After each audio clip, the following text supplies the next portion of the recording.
Hello my dear student, welcome back to my YouTube channel. मेरे YouTube channel पर आप लोग का बहुत बहुत स्वागत है। डियर स्टूडेंट, आज की क्लास में हम लोग बीए फिफ्थ सेमेस्टर के शिक्षा शास्त्र विषय का अध्ययन करेंगे। और फिफ्थ सेमेस्टर के शिक्षा शास्त्र विषय में मैंने आप लोगों को अभी पहले पेपर का अध्ययन कराना शुरू किया है। पहले पेपर में हम लोगों ने 2 यूनिट तक का अध्ययन कर लिया है और तीसरे यूनिट का अध्ययन मैंने आप लोगों को पिछली क्लास में कराना शुरू किया था। और तीसरी यूनिट में हम लोगों ने कुछ महत्वपूर्ण चीज़ों को पढ़ा है, जिसमें अचीवमेंट टेस्ट में किस तरीके से उपलब्धि परीक्षण में कौन कौन से टेस्ट होते हैं, आत्मनिष्ठ, वस्तुनिष्ठ, व्यक्तिनिष्ठ, तो इस तरीके से क्या क्या होते हैं इनके बारे में हम लोगों ने देख लिया है। आज एक टेस्ट या एक परीक्षण के बारे में और पढ़ना है। उसके बाद फिर आपका इसी यूनिट में एक टॉपिक दिया था, अच्छे टेस्ट या अच्छे परीक्षण की विशेषताएं क्या होती हैं। तो इन सारी चीज़ों को आज की क्लास में हम लोग देखेंगे। उसके बाद फिर मैं आप लोगों को इस यूनिट से रिलेटेड जितने भी क्वेश्चंस होंगे उसको भी करवा दूंगा। और उसके बाद फिर मैं कोशिश करूंगा कि आप लोगों का दूसरा पेपर भी शुरुआत कर दूं। दूसरे पेपर में भी हम लोग 1, 2, 3 यूनिट इस तरह से करके देखेंगे। जैसे पिछली जो ईयर में मैंने पिछले सेमेस्टर में आप लोगों का 4th सेमेस्टर का क्लासेस करवाया था, तो 4th सेमेस्टर में आप लोगों का एक पेपर था, लेकिन 6th सेमेस्टर में 2 पेपर था। तो 6th सेमेस्टर में मैंने देखिए दोनों पेपर को साथ में लेकर चला था और फिर परीक्षा से पहले उसको पूर्ण करा दिया था। तो इसी तरीके से इसका भी मैं प्रयास करूंगा पूरा कराने का। तो चलिए आज की क्लास में हम लोग शुरू करते हैं कि उपलब्धि परीक्षण के बारे में जो चीज़ें बची हुई हैं उसको अध्ययन कर लेते हैं और उसके साथ ही आपका ये यूनिट जो है समाप्त हो जाएगा। तो चलिए आइए शुरू करते हैं। हाँ, आइए शुरू किया जाए।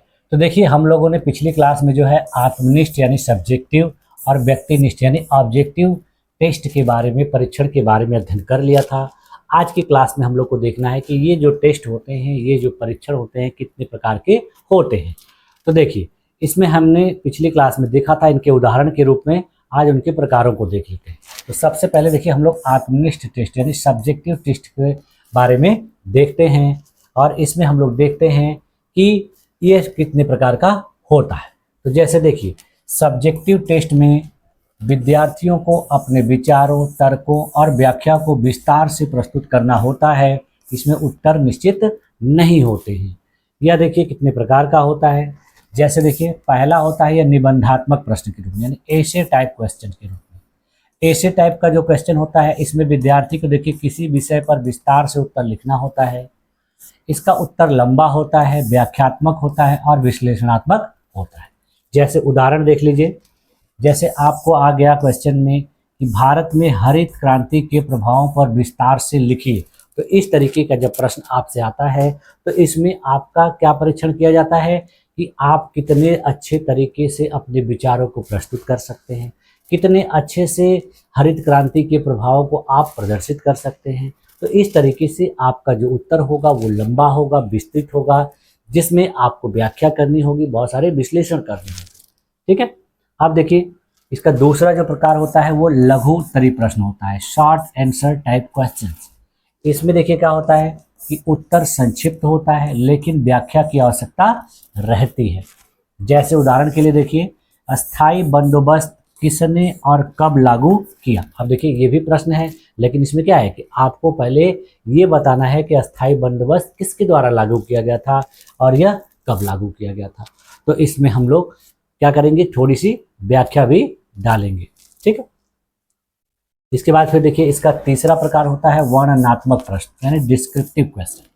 इसमें देखिए क्या होता है कि विद्यार्थी को किसी घटना, सिद्धांत या प्रक्रिया का विवरण देना होता है। जैसे उदाहरण के लिए देखिए भारतीय संविधान की मुख्य विशेषताओं का वर्णन कीजिए। अब इस तरीके का प्रश्न आ जाएगा तो इसमें क्या करना पड़ेगा, आपको किसी घटना से रिलेटेड क्वेश्चन आएगा, किसी सिद्धांत से रिलेटेड आएगा या किसी प्रक्रिया से रिलेटेड आएगा, तो आपको उसका विवरण देना पड़ेगा या उसका वर्णन करना पड़ेगा। ठीक है। इसके बाद फिर देखिए अगला जो प्रकार है वो देखिए विश्लेषणात्मक प्रश्न होता है, एनालिटिकल क्वेश्चन होता है। इसमें देखिए क्या होता है कि विद्यार्थी को तथ्यों का विश्लेषण करके निष्कर्ष निकालना होता है। जैसे देखिए उदाहरण के रूप में कि 1857 के विद्रोह के कारणों का विश्लेषण कीजिए। अब इसमें देखिए आपको क्या करना है कि कारणों को भी बताना है, उनका विश्लेषण भी करना है, उनकी एनालिसिस भी करनी है, तब जाके आप उसको अच्छे तरीके से उत्तर दे पाएंगे। ठीक है। अब देखिए अगला है व्यक्तिनिष्ठ टेस्ट। व्यक्तिनिष्ठ टेस्ट के प्रकार कितने होते हैं। तो देखिए ऑब्जेक्टिव टेस्ट में उत्तर पूर्व निर्धारित होते हैं, मूल्यांकन में व्यक्तिगत राय का कोई प्रभाव नहीं होता है। ये सारी चीज़ें हम लोगों ने पिछली क्लास में भी देखी थी। तो देखिए इसका पहला प्रकार क्या होता है कि बहुविकल्पीय टाइप के प्रश्न, यानी मल्टीपल चॉइस क्वेश्चन, जिसको शॉर्टकट में हम लोग MCQs भी कहते हैं। इस प्रश्न में देखिए क्या होता है कि इसके साथ 4 या अधिक विकल्प दिए जाते हैं, जिसमें से सही उत्तर चुनना होता है। आजकल देखिए क्या हो गया है कि मल्टीपल चॉइस जो क्वेश्चन पूछे जाते हैं, कहीं कहीं देखिए आप 4 ऑप्शन पूछे जाते हैं, कहीं कहीं 5 ऑप्शन पूछे जाते हैं। जैसे देखिए BPSC का जो एग्जाम होता है उसमें देखिए आपको एक क्वेश्चन के 5 ऑप्शन दिए रहते हैं और उन 5 ऑप्शन में से आपको सही उत्तर का चयन करना होता है। तो उसी तरीके से इसमें दिया गया है कि या तो 4 विकल्प होंगे या 4 से अधिक हो सकते हैं।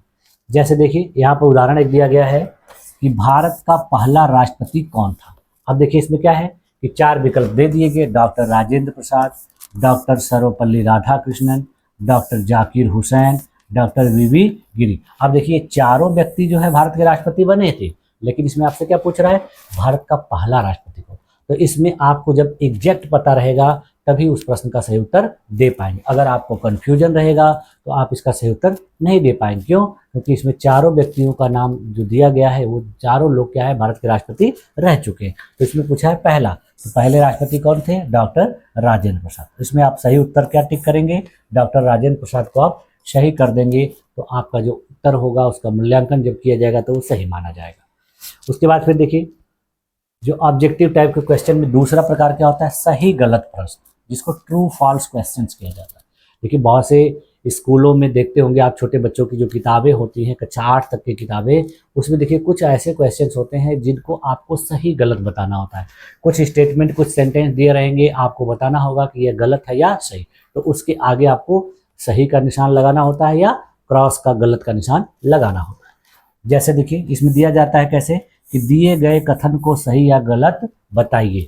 अब जैसे देखिए उदाहरण के रूप में कि दे देगा कि दिल्ली सल्तनत की स्थापना 1206 ईस्वी में हुई। अब यह सही है या गलत, ये क्या होगा कि जो भी उत्तर देने वाला अभ्यर्थी रहेगा उसका उत्तर देगा। तो दिल्ली सल्तनत की स्थापना देखिए 1206 ईस्वी में हुई थी। यह प्रश्न क्या हो जाएगा, सही। आप सही को क्या करेंगे, टिक कर देंगे। ठीक है।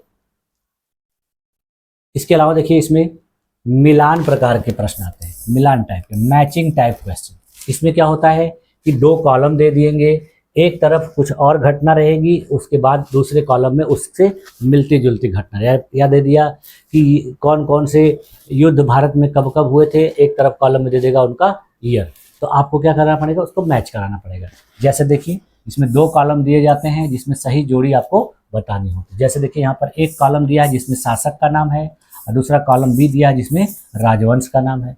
अब इसमें आपको मिलाना है। जैसे देखिए यहाँ अशोक का नाम दे दिया, चंद्रगुप्त का दे दिया और समुद्रगुप्त का, ये क्या हो गया, शासक में। अब यहाँ देखिए कॉलम में बी में दिया है इनका राजवंश, तो गुप्त वंश, मौर्य वंश और कुषाण वंश। तो इसमें से आपको सही तरीके से मिलाना होगा। ठीक है। तो देखिए यहाँ पर कुषाण वंश नहीं होगा, कुषाण वंश क्या है, गलत है। तो यहाँ पर देखिए अशोक और चंद्रगुप्त मौर्य जो क्या है, ये दोनों मौर्य वंश से हैं। ठीक है। और जो समुद्रगुप्त है वो गुप्त वंश। अब देखिए सही मिलान इसका क्या हो जाएगा, अशोक मौर्य वंश, चंद्रगुप्त मौर्य वंश और समुद्रगुप्त गुप्त वंश। ठीक है। इसके अलावा देखिए इसका अगला जो प्रकार होता है वो रिक्त स्थान भरने वाला होता है, फिल इन द ब्लैंक। इस तरीके के प्रश्न देखिए इंग्लिश सब्जेक्ट में ज़्यादा पूछे जाते हैं, क्योंकि वहाँ पर fill in the blanks type के क्वेश्चंस पूछे जाते हैं। तो उसमें क्या होगा कि कोई सेंटेंस लिखा रहता है, उस सेंटेंस के बीच में कोई एक वर्ड जो है या 2 वर्ड जो है वहाँ से हटा दिया जाता है, वहाँ पर डॉट डॉट कर दिया जाता है। तो जब स्टूडेंट उस प्रश्न को हल करते हैं तो वहाँ नीचे जो ऑप्शन दिया गया था उसमें से कोई सही वाला चुनकर उसमें भरते हैं। जैसे देखिए वाक्य में छूटा हुआ शब्द इसमें भरना होता है। जैसे उदाहरण के लिए देखिए भारतीय संविधान का निर्माण, अब यहाँ देखिए डॉट डॉट दे दिया, वर्ष में पूरा हुआ, यानी भारतीय संविधान का निर्माण किस वर्ष में पूरा हुआ। तो आपके पास ऑप्शन रहेंगे जैसे 1949, 1950, 1947 और 1948। तो इसमें से जब आपको सही ऑप्शन जो लगेगा आप उसको क्या करेंगे, इसमें आपको फिल करना हो। ठीक है। उसके बाद फिर देखिए इसका अगला प्रकार क्या होता है कि वैकल्पिक उत्तर प्रश्न, यानी अल्टरनेट रेस्पॉन्स क्वेश्चंस। इसमें देखिए क्या होता है कि केवल 2 उत्तर विकल्प होते हैं, हाँ या नहीं, सही या गलत। यानी इसमें आपके पास ज़्यादा विकल्प नहीं होता है, हाँ नहीं में उत्तर देना होता है या सही या गलत। तो इस तरीके के जो प्रश्न होते हैं वो देखिए वैकल्पिक उत्तर प्रश्न। देखिए अभी हम लोगों ने क्या देखा कि कितने प्रकार के सब्जेक्टिव टेस्ट होते हैं, कितने प्रकार के ऑब्जेक्टिव टेस्ट होते हैं, उनका उदाहरण किस तरीके से हम लोग दे सकते हैं। तो आपको अगर एग्जाम में इस तरीके से क्वेश्चन आएगा तो आप ऐसे ही अच्छे तरीके से लिख देंगे, जिससे आपको बहुत अच्छा मार्क्स मिलेगा। ठीक है, अब देखिए इसका कंक्लूजन क्या निकल के आ रहा है कि यह सब्जेक्टिव टेस्ट गहन ज्ञान पर जोर देता है, रचनात्मकता पर देता है और विश्लेषणात्मक सोच को मापता है, जबकि ऑब्जेक्टिव टेस्ट जो होता है वो तथ्यों का ज्ञान और शीघ्र मूल्यांकन प्रदान करता है। ठीक है, तो ये थी हमारी ऑब्जेक्टिव और सब्जेक्टिव टेस्ट के बारे में महत्वपूर्ण बात। अब देखिए इनके बीच में हम डिफरेंस देख लेते हैं, यानी ये जो हम लोगों ने अभी पढ़ा कि सब्जेक्टिव टेस्ट और ऑब्जेक्टिव टेस्ट, इनके बीच में क्या मुख्य अंतर है। देखिए तो इनको किन किन आधारों पर हम लोग देख लेंगे। सबसे पहले उत्तर के स्वरूप के आधार पर देख लेते हैं। तो उत्तर के स्वरूप के आधार पर देखिए सब्जेक्टिव टेस्ट और ऑब्जेक्टिव टेस्ट में मेन डिफरेंस क्या है कि यहाँ पर जो उत्तर होता है विस्तारपूर्ण होता है, व्याख्यात्मक होता है, जबकि ऑब्जेक्टिव टेस्ट में उत्तर क्या होता है, निश्चित होता है और संक्षिप्त होता है। ये पहला अंतर हो गया। दूसरा अंतर देखिए क्या है, मूल्यांकन के आधार पर। इस पर शिक्षक की राय होती है, यानी शिक्षक की राय पर यह निर्भर होता है। ऑब्जेक्टिव टेस्ट देखिए पूरी तरह से निष्पक्ष होता है, ये पूर्व निर्धारित उत्तरों पर डिपेंड होता है, इसलिए इसमें शिक्षक की राय मायने नहीं रखती। तीसरा देखिए पॉइंट है समय के आधार पर। उत्तर देने और जांचने में इसमें क्या होता है, अधिक समय लगता है। यहाँ पर देखिए क्या है, यहाँ उत्तर शीघ्र और शीघ्र मूल्यांकन भी इसका हो जाता है, यानी उत्तर भी जल्दी हो जाता है, मूल्यांकन भी जल्दी हो जाता है। ज्ञान का प्रकार देखिए, गहन ज्ञान और रचनात्मकता की जरूरत पड़ती है। यहाँ पर तथ्यों के ज्ञान और स्मृति शक्ति की जरूरत पड़ती है, यानी आपके पास बहुत सारे फैक्ट का नॉलेज होना चाहिए और आपकी जो मेमोरी है, जो स्मृति है, वो बहुत फास्ट होनी चाहिए, बहुत अच्छी होनी चाहिए, तभी आप इस प्रकार के प्रश्न को उत्तर दे पाएंगे।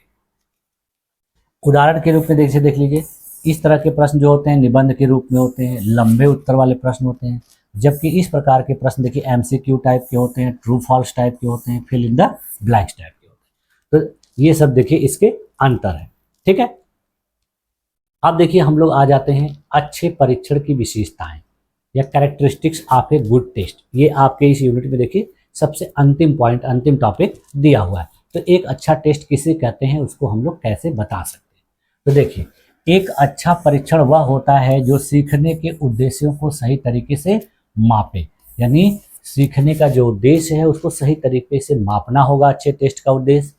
दूसरा क्या होगा कि यह निष्पक्ष होना चाहिए, यह विश्वसनीय होना चाहिए तथा मूल्यांकन के परिणाम विद्यार्थियों की वास्तविक क्षमता को प्रदर्शित करें। यानी इतनी चीज़ों को जब कोई टेस्ट या कोई परीक्षण प्रदर्शित करता है तब कहा जाता है कि वह एक अच्छा परीक्षण है। ठीक है, देखिए अब इसको हम लोग पॉइंट वाइज देख सकते हैं। पॉइंट वाइज में जैसे देखिए पहला क्या होना चाहिए, इसकी अच्छी विशेषता में वैलिड होना चाहिए, यानी यह वैध होना चाहिए जिसको किसी भी टेस्ट पर लागू किया जा सके। जैसे देखिए परीक्षण वही मापे जो वह मापने के लिए बनाया गया, यानी इस परीक्षण में उसी चीज का मापन किया जाए जिसको मापने के लिए बना। ऐसा नहीं कि इसको मापना है किसी और चीज को और माप रहा है किसी और चीज को।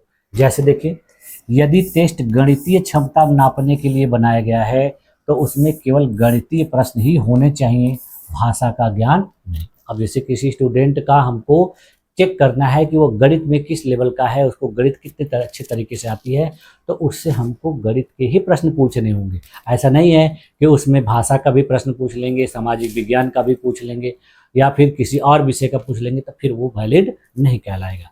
जैसे प्रकारों में देखिए क्या होगा कि इसकी जो सामग्री होनी चाहिए वो वैधता वाली होनी चाहिए, वैलिड होनी चाहिए।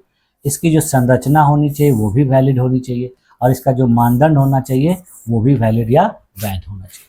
ठीक है, दूसरी चीज देखिए इसकी क्या है अच्छे टेस्ट की विशेषता, विश्वसनीयता, रिलायबिलिटी, यानी परीक्षण के परिणाम बार बार देने पर समान आने चाहिए।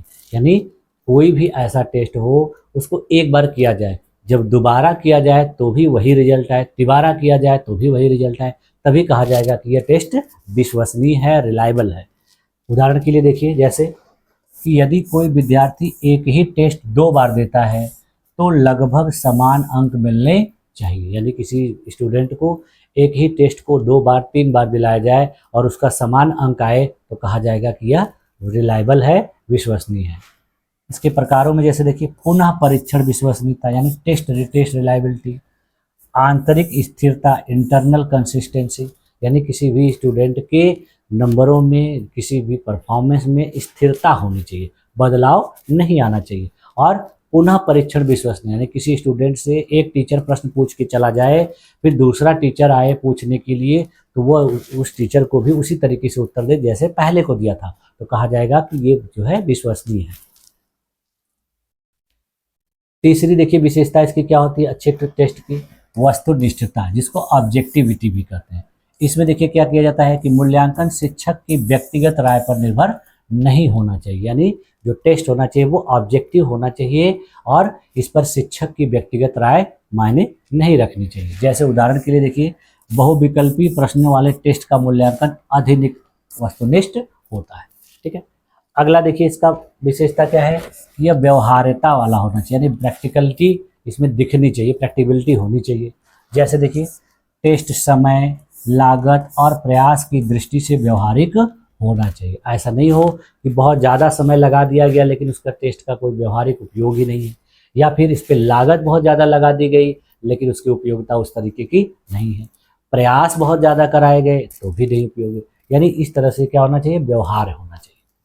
प्रश्न पत्र स्पष्ट होना चाहिए, समझने में आसान होना चाहिए और व्यवस्थित होना चाहिए, यानी प्रश्न पत्र में जो भी चीज़ें लिखी गई हो स्पष्ट रूप से लिखी गई हो, समझने में विद्यार्थियों को किसी भी प्रकार की समस्या न आए, नहीं तो प्रश्न को जब ही नहीं समझ पाएगा तो उत्तर भी नहीं दे पाएगा।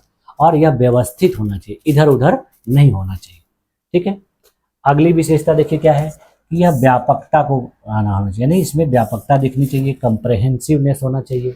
जैसे टेस्ट में पूरे पाठ्यक्रम के महत्वपूर्ण हिस्से शामिल हो। जैसे देखिए आप लोग का ये जो सेमेस्टर का पेपर आता है तो ऐसा नहीं रहता है कि आपके किसी एक या दो यूनिट से ही सारे प्रश्न पूछ लीजिए, ऐसा नहीं होता, बल्कि क्या किया जाता है, इसमें सारे यूनिट को कवर किया जाता है और सारे यूनिट से प्रश्न आपसे पूछे जाते हैं।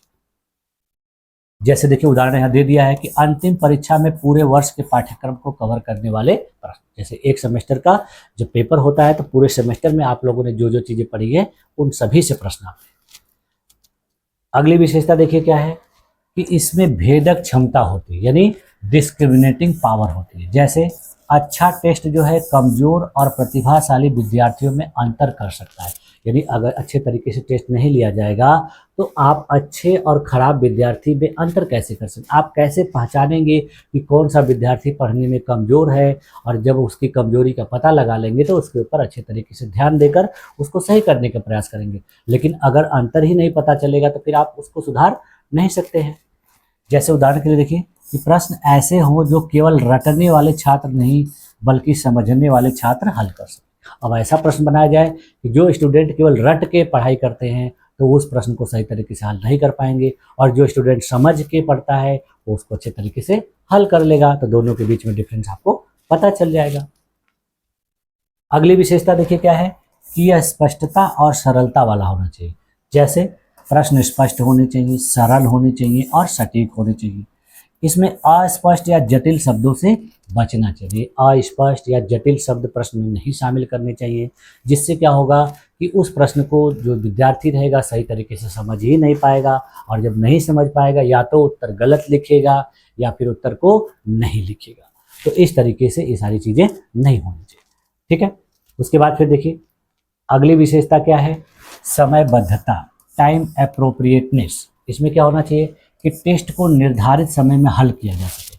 इसीलिए देखते हैं आप लोग कि किसी भी एग्जाम में जो क्वेश्चन पेपर होता है उसका देखिए समय निर्धारित होता है कि 2 घंटे में पेपर लिखना है कि 3 घंटे में लिखना है, तो आपको उसी समय के अंदर उन प्रश्नों का उत्तर देना। ऐसा नहीं कि किसी विद्यार्थी को 2 घंटा समय दिया जाए और किसी को 4 घंटे दे दिया जाए, और 4 घंटे वाले को समय ज़्यादा मिलेगा तो वो प्रश्नों को अच्छे तरीके से पूरा लिख लेगा, और 2 घंटे वाले समय में विद्यार्थी को जल्दी जल्दी लिखना पड़ेगा तो हो सकता है 1-2 क्वेश्चन छूट जाएँ।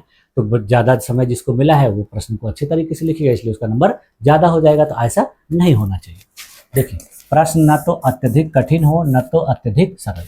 अब देखिए प्रश्न ज़्यादा कठिन भी नहीं होने चाहिए, ना तो बहुत ज़्यादा सरल भी होने चाहिए। प्रश्न जो है मॉडरेट लेवल के होने चाहिए, मध्यम स्तर के होने चाहिए, जिससे क्या होगा कि कमज़ोर विद्यार्थी भी कुछ प्रश्नों का उत्तर दे सके, और जो विद्यार्थी पढ़ने में बहुत अच्छा है वो तो उत्तर दे ही लेगा। ठीक, अब देखिए अगली विशेषता क्या है, स्कोरिंग की सुगमता, यानी ईज ऑफ स्कोरिंग। इसका मतलब हो गया कि इसका मूल्यांकन जो है आसानी से किया जा सके, शीघ्र किया जा सके, सटीकता के साथ किया जा सके और सरलता के साथ किया जा सके, इस तरीके का होना चाहिए।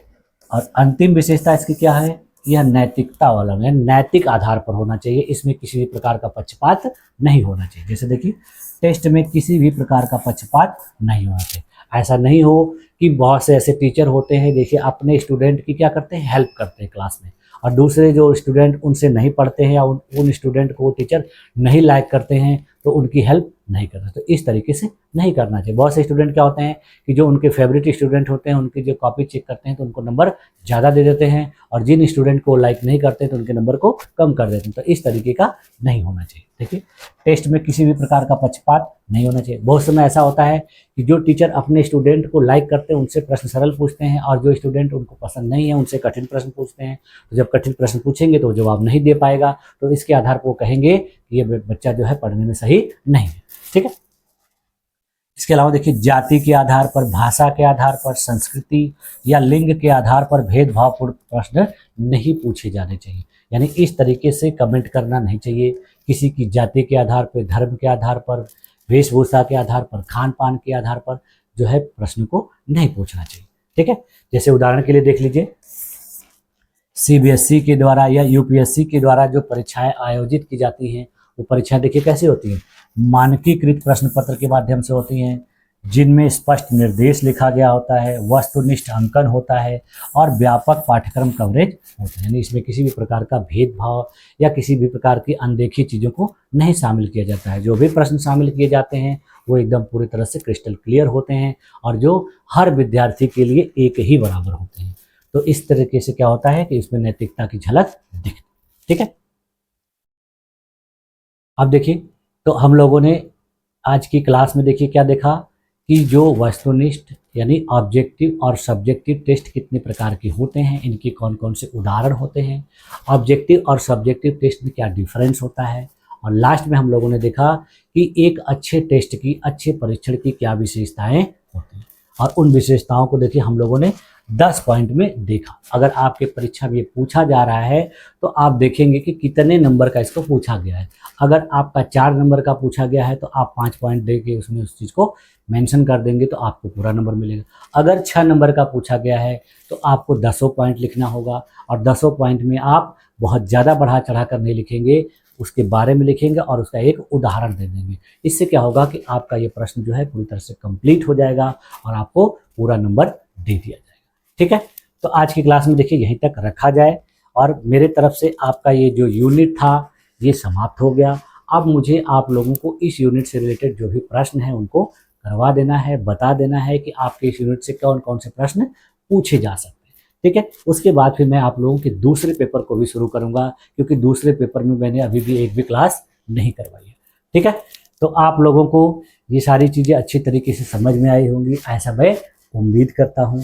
और आप लोगों ने मेरी इस क्लास में अपने आप को इतनी देर तक इतनी धैर्यपूर्वक बनाए रखा, इसके लिए आप लोग का बहुत बहुत धन्यवाद। मिलते हैं नेक्स्ट क्लास में, तब तक के लिए थैंक यू।